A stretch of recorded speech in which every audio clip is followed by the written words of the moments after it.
Yesterday was Texas Independence Day, and that means today is a time to look back on all the brave men and women who made Texas what it is. But what I'm wondering is, do we still have what it takes to maintain the Texas that we have? It's time to spill some sweet tea.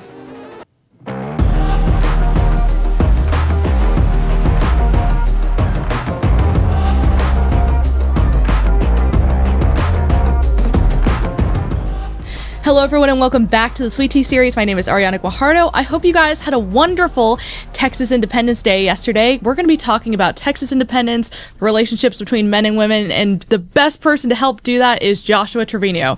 And first of all, welcome back to the show. Thank you. Were you expecting us to be able to connect the Texas independence and also Cowboys to modern dating culture? What are your thoughts on me bringing you on the show to help me do that, Josh? I think after the last time I was here on Sweet Tea, anything is possible. So it's really in your hands. So you've had a couple of title changes, which I feel like every year it's like, what's the best way that we can identify what Josh does and with the myriad of things? So is the current one I know you're overseeing some of the SSN policy. I am, yeah. What is it, Chief Transformation Officer? I am Chief Transformation Officer. What are we transforming, Josh? What I mostly do day to day is transform the U.S.-Mexico relationship, look at how we have to understand Mexico, integrate that with our responses to the border threat, which continues to this day, and creating pathways for Texas to do that. And also, I do work on making sure that Texas history and heritage stays vital and current for the new generation, because, Ariana, we are only a decade away from 200 years of Texas, and that bicentennial must be a celebration. I am so excited for that. We're already gearing up for the Texas 200 stuff here. So there's like what is that, the initiative, right? It's called Texas 200 that's been meeting regularly. I've seen a variety of things. I don't know if it's the bicentennial or Texas 200 or anything like that, but yeah. Either way, it's really cool we're above. doing that. Yeah. We have America 250 this year and then Texas 200 right after that. That's right. Fun time to live in. Both countries, yeah. Well, if you're wanting to see more of Josh and the Mexico research, of course, we also have the podcast, The Hard Country, where you can find both of us. So I'm not sure how much cross coverage there is between those two audiences, but maybe we'll find some more. It's good to be with you on every single podcast I do. Yeah. So when was International Cowboy Day? Is that why you had a lecture on the cowboy? This was several months ago now, right? I did a lecture on the cowboy actually at the last Texas Independence Day. And so we talked about that then. Or no. It was a different event, was in the fall, wasn't it? Yes. I think it was like the National Cowboy Day or something like that. Yeah. So but it really struck me. I mean, I hadn't heard a full formal lecture on the cowboy and the ethos of the cowboy. Right. And that's part of why I wanted to invite you on to talk about Texas Independence Day. And I was planning for this episode. I was just, this question kept coming up, which is, do we continue to live that out today? And what does that look like for modern Texas? So let's start from the beginning. Where does the origin of the cowboy come from? And AOC a few days ago may have disagreed with this, but tell us the truth, Josh. It was really incredible to see Alexandria Ocasio-Cortez, the worst of the Cortezes, by the way, tell the audience in I think it was still in Munich, I believe. Yes. She was still over in Europe. That the cowboy didn't come from Spain, that it came from the Mexicans and enslaved Africans as well. And it was just sort of typical of sort of like the jumble of historical ignorance that characterizes not just her, although it does characterize her, but a lot of the, kind of the bien passant class now. The cowboy does come from Spain. The original, the vaqueros, they come from this very specifically Andalusian tradition of horsemen and knights who become, in the New World, these masters of the plains. And so, when we talk about the cowboy, which does end up with a specifically American ethos, I want to be clear that that's where we end up at. But the men who, in the culture that introduces the horses to the plains, that introduces the great herds of cattle, are the Spanish. And it is the Spanish specifically in what is now Mexico and what is now Texas and what's now largely the American Great Plains, but also have a sub tradition down in Argentina and Patagonia as well, who maintained this tradition clear into the 19th century. And so you've essentially got 250 years of what I'll call like the proto cowboy, the cowboy forerunners, before we get to what we in America think of as the cowboy who emerges in the 19th century.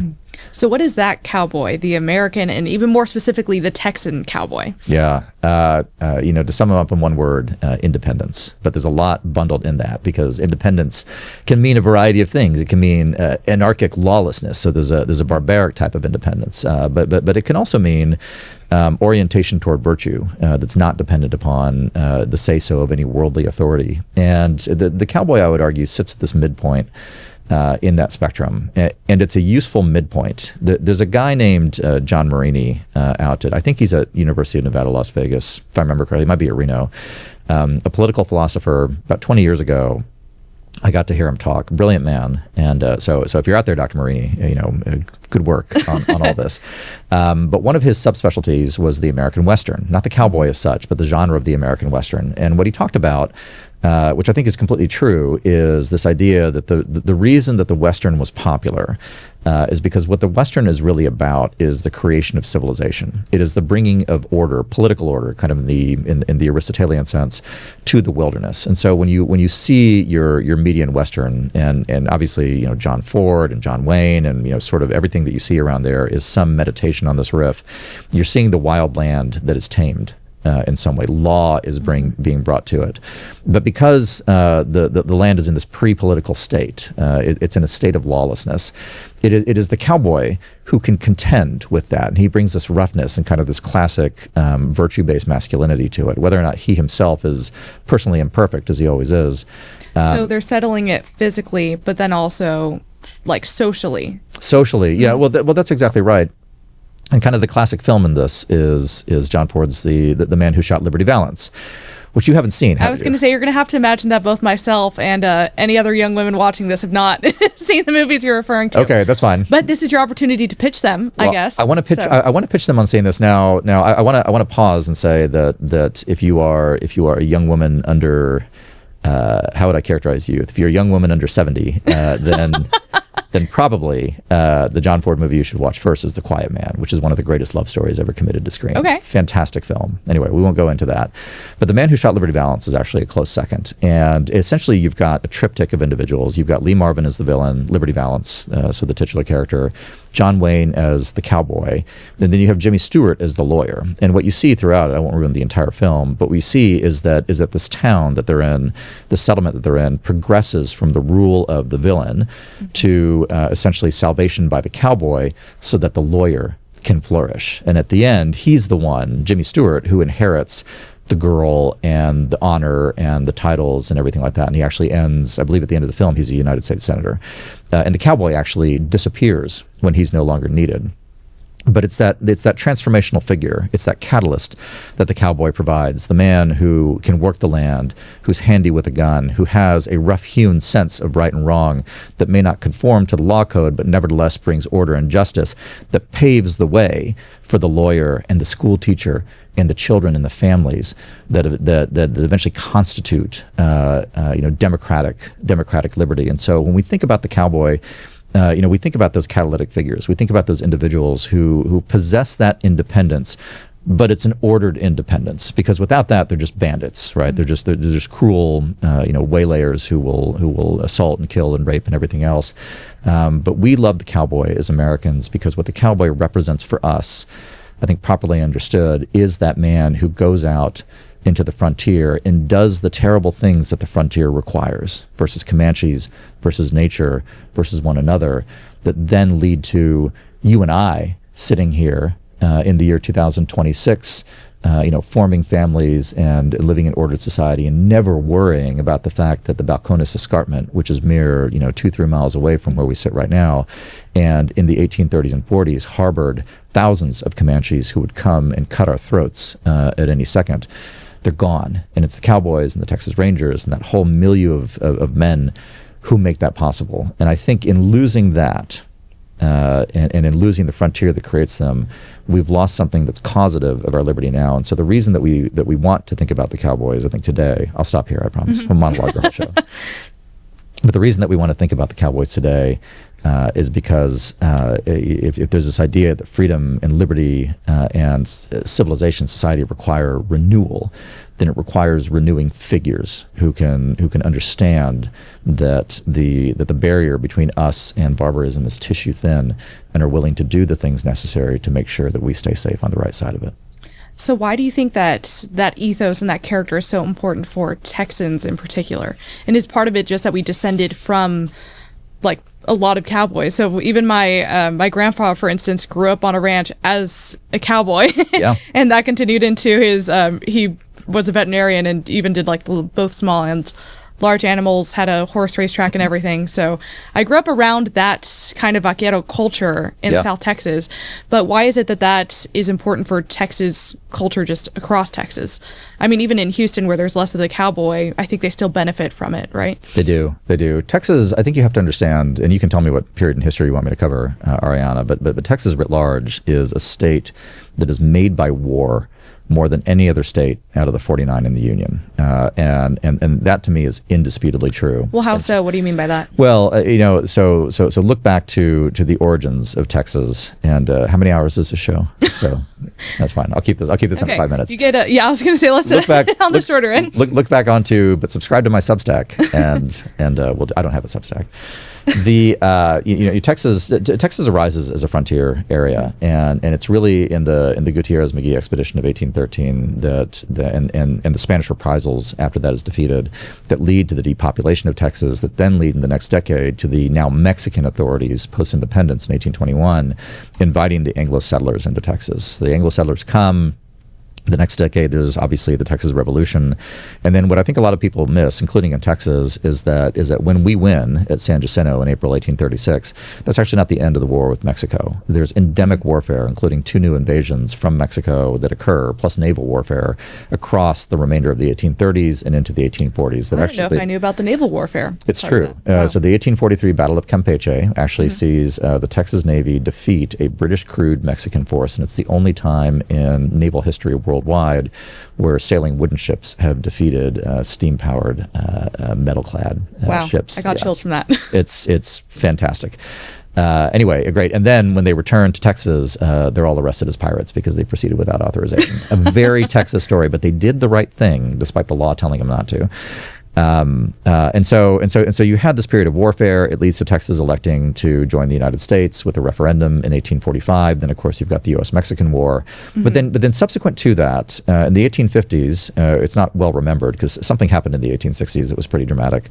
But in the decade prior to it, the bulk of the United States regular army was actually deployed in Texas because Texas had a uniquely violent frontier as a consequence of bordering on Mexico, and also with the Lipan Apaches and the Comanche, who were genuinely formidable foes. And so what you ended up having clear through circa 1920 was warfare defining the experience of the state. It was Indian wars. It was warfare on the border. In 1915, there's an effort to generate an insurgency in Texas at the Plan de San Diego. And so it's really only been, if Texas has been around for 200 years, it's only been in the last 100 years that Texas has been a reasonably peaceful place that has not been on a war footing somewhere in the territory of the state. Totally unique, totally unlike any other state in the Union.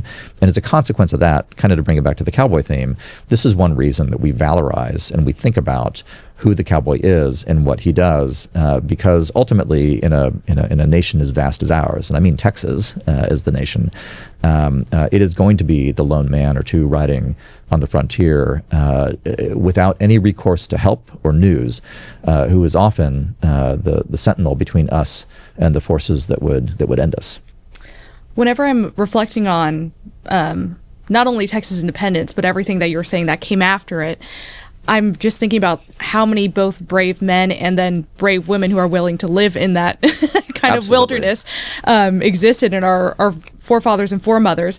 And I can't help but wondering, what happened to that kind of bravery? Where do we go astray? And I think we might still have some of that in Texas, the cowboy ethos. But do you also think that we're at a loss for that now? Can I talk about one of the brave women of Texas history? Yes, please. Just briefly, and I do want to answer your question, but since this is sweet tea and it's got a demographic that watches, There's a woman if you go to Hamilton, Texas, there's a monument to this woman whose name I'm suddenly blanking on, but her name liveth forevermore, but I've forgotten it for the purposes of the show. But I'll tell you her story. And if you go to Hamilton, Texas, you can see her monument in the courthouse and her grave, which is about a mile away, which I've done. I've done both and gone to see it. But this is a woman from New England, actually, who comes to Texas in the 1870s to teach at a one-room schoolhouse. And so Hamilton is actually not far from the Austin metro area, by the way. So this is like an hour and a half drive up 183. And one day she's teaching in the schoolhouse, and of course it's a one room. It's kind of out on sort of the edge of the escarpment, so it's not really an open plain, but you can see a long ways. And one of the kids looks out the window and he says, "Oh, I think my dad's coming back." And she looks out and it's Comanches.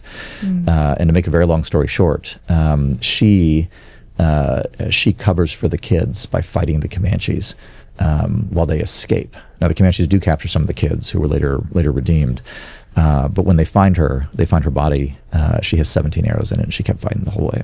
Oh my gosh. Yeah, and so that's the quality of individual who make Texas. People who lay down their lives for something greater than themselves, and it's men and women both, and obviously it takes both to form and to constitute a society.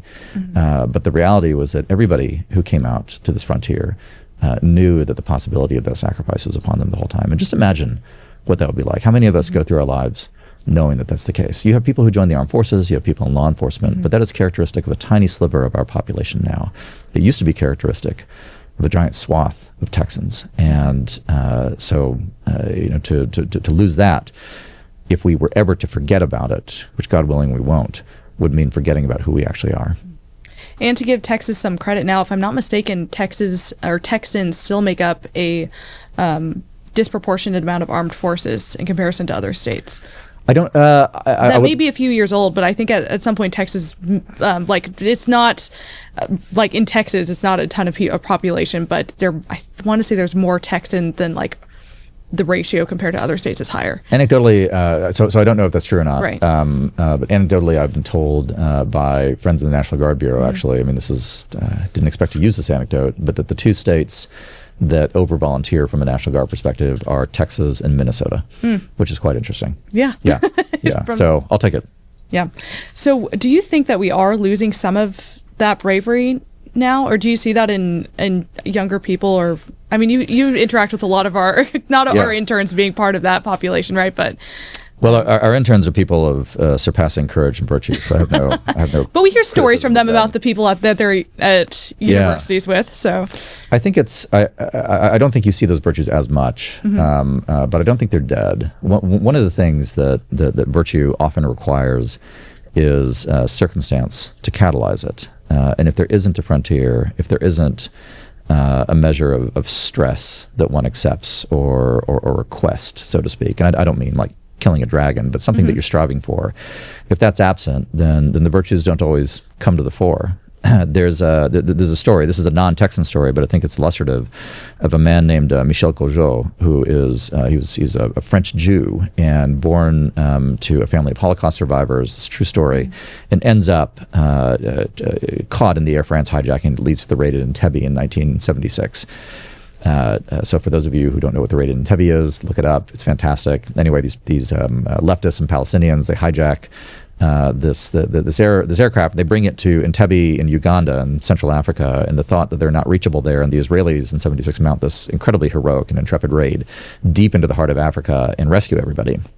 But before the rescue happens, Courgeot, who has immersed himself, and at this point, I think it's fair to say he's kind of a sad sack because his marriage has failed. He doesn't see his kids very much, and he's just obsessed with the history of the Holocaust and thinking, what would I do? What would I do? I, as a Frenchman of Jewish origin, what would I do? And so suddenly he's cast into this horrific circumstance where he's a hostage. He's a hostage of these people who, frankly, want to continue the programmatic agenda of the Third Reich in many ways.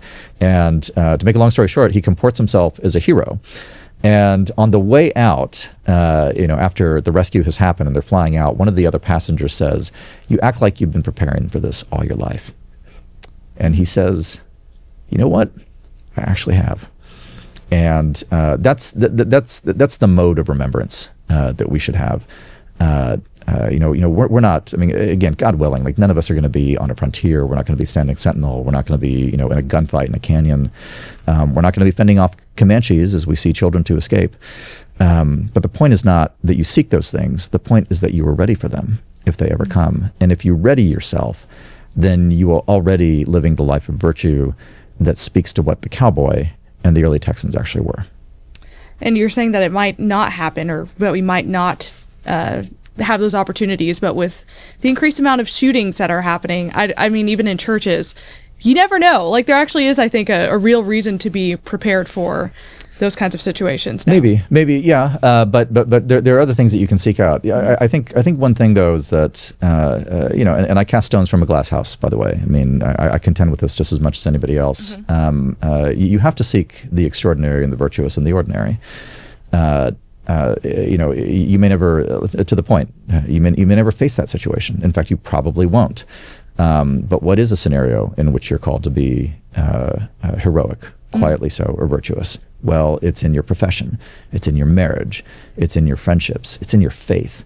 The cowboy got up every day with the herd and moved them along the trail no matter what. And I think if you do that, metaphorically, if you get up and go to work every day, if you are a good man every day, or a good woman every day, then I think you've lived along that ethos. I had a very good friend, and I hope he doesn't mind, he'll recognize this, but I hope he doesn't mind me using the anecdote. But his father, with whom he was very close, passed away several years ago. And I was talking to him about it, and he said to me, he said, one thing about my dad is he got up and he went to work every Monday morning. And I knew exactly what he meant by that. And his dad, now this guy's a Midwesterner, by the way, so he's not Texan or anything like that. But that guy's dad was a cowboy. He was. He lived it, and he passed it on, and he made it possible for his son to be the good man that he is. If you're watching this, Mike, you're a good man. It's because you're dead. That's the kind of thing that we need to understand and embrace. But it has to be done with deliberation now. I think this is something qualitatively different about the modern era. You can go back a generation or two, and there was plenty of stuff in the culture that inculcated the cowboy within you.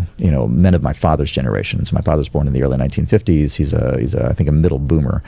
But it was very easy for him to encounter the cowboy, especially as a Texan. Your family too, I think. Right. The same thing. Coming from South Texas, we're basically from the same region of South Texas. As cousins, I'll say this. Yeah, as eighth cousins. As eighth cousins, with a common ancestor. And when is it? 1790, I think? I think so, but you had found a different ancestor that was even farther back because you wanted to trace it to the Trevino line specifically. I did. Yeah, no, that's true. But anyway, so prima, what I'm getting at is that it used to be very easy to get to the ethos of the cowboy. Right. It was in the air that you breathed. Now it's not, and I think that's what's changed. And so it's something that men in particular have to seek out and know and choose to adopt for themselves.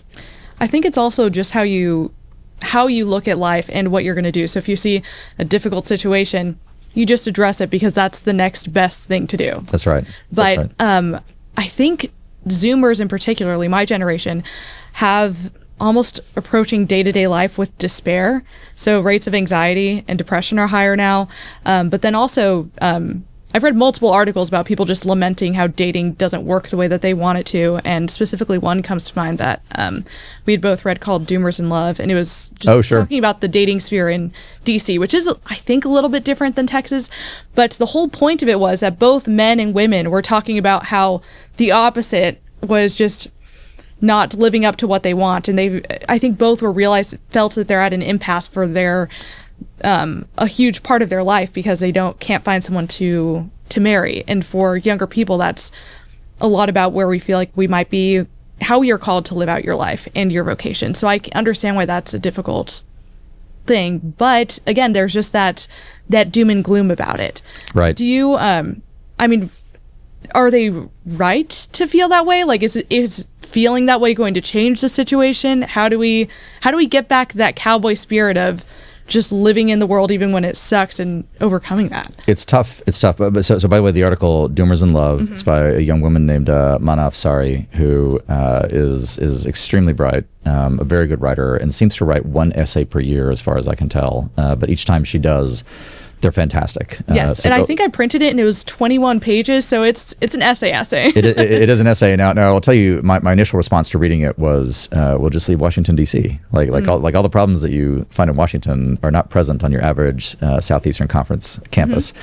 But let me. I'll approach it from the men's standpoint, and by the way, this is mostly an academic exercise for me at this point. But what I see in articles like that, and also in a lot of the conversations that you and I get to overhear, even here at the foundation, is the unwillingness to take risk on the side of men in particular. It's an unwillingness to take risk, and I think in a sense it's rational. Thank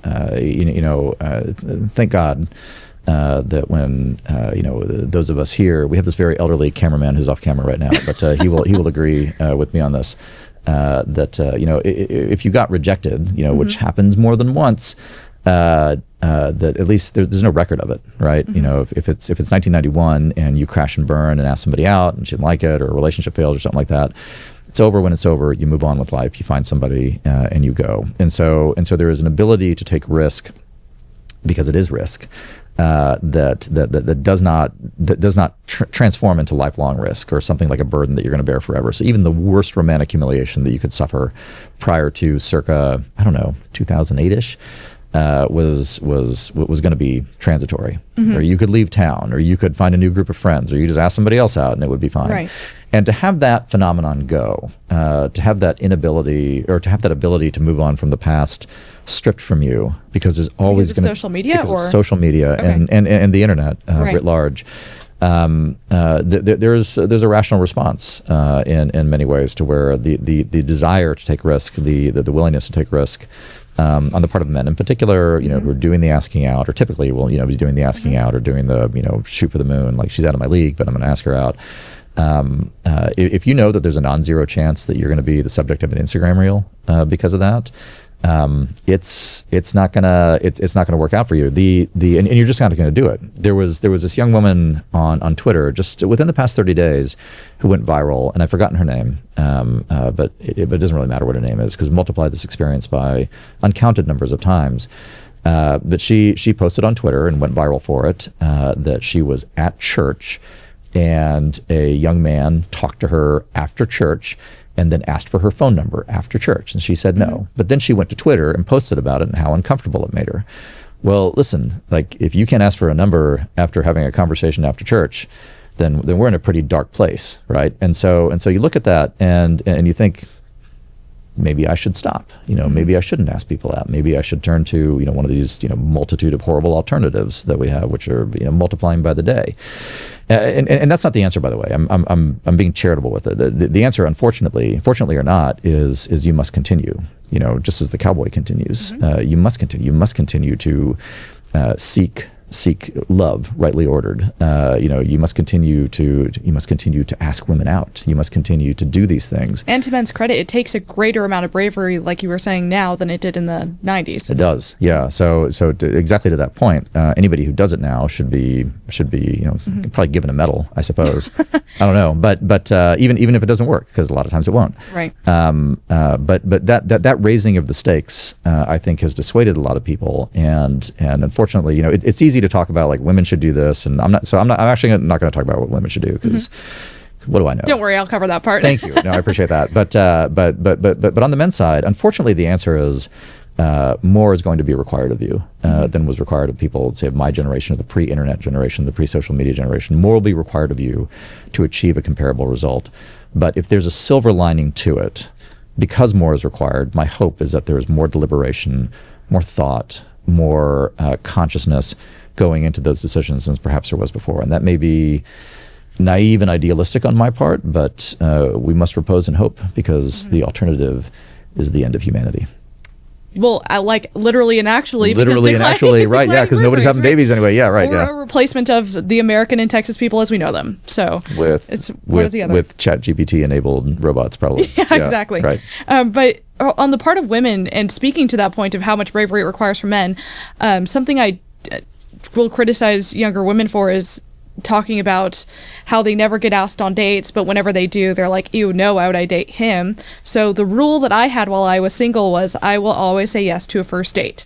Now, it might be incredibly awkward and painful, and you might not get along with this person, but unless you think that your life might be in danger, just go on a first date. Doesn't have to be anything fancy. Just go get coffee with someone.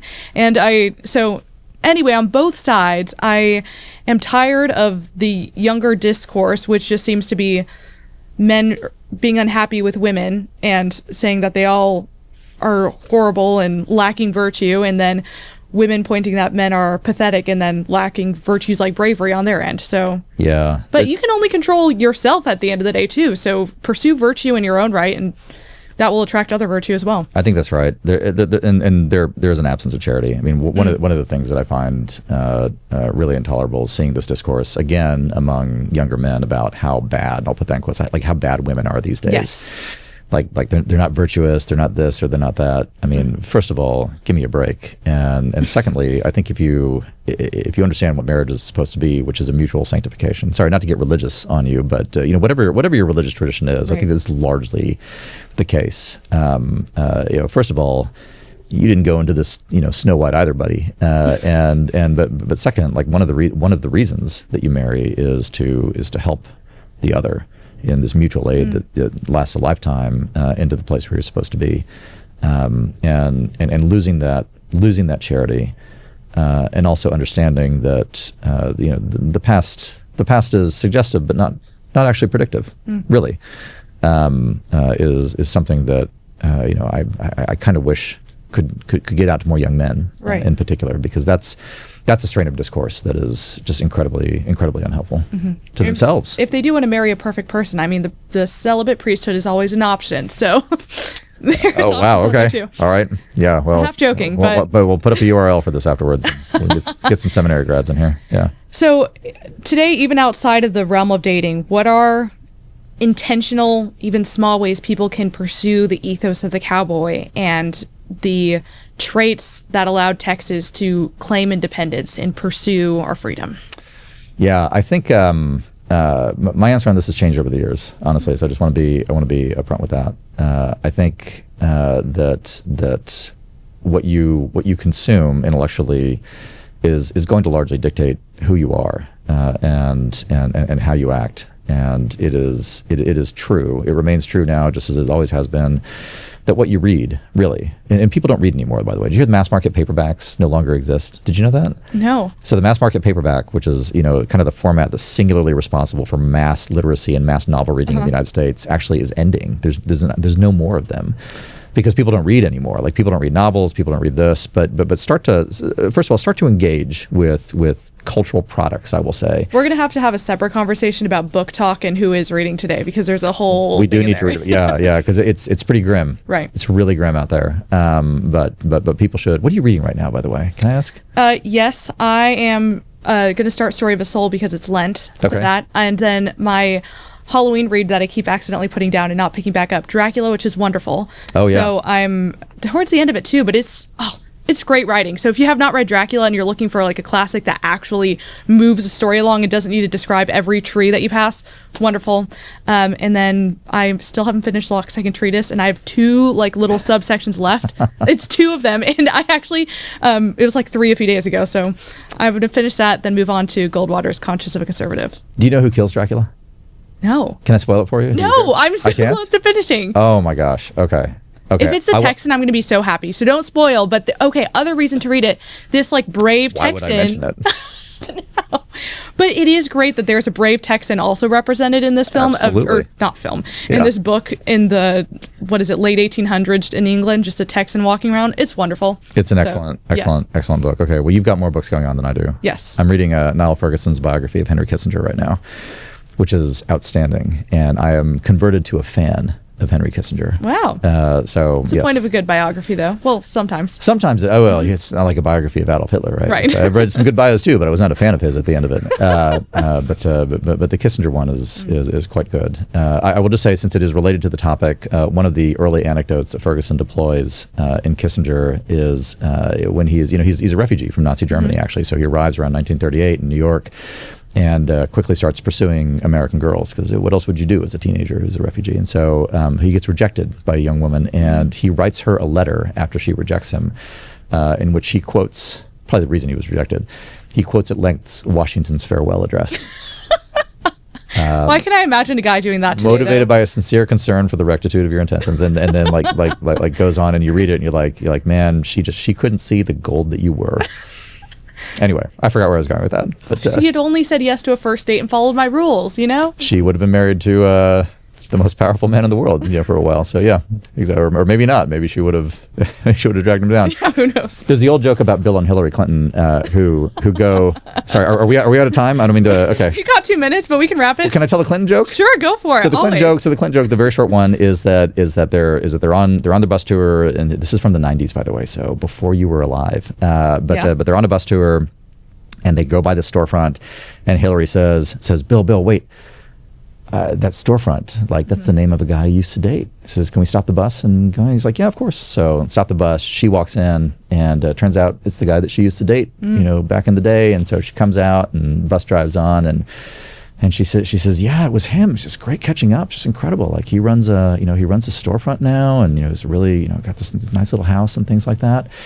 And Bill says, now, Hillary, if you'd married him, you'd be married to a shopkeeper in a small town. And she says, Bill, if I'd married him, he'd be the president of the United States. It's a two-way street. Yeah.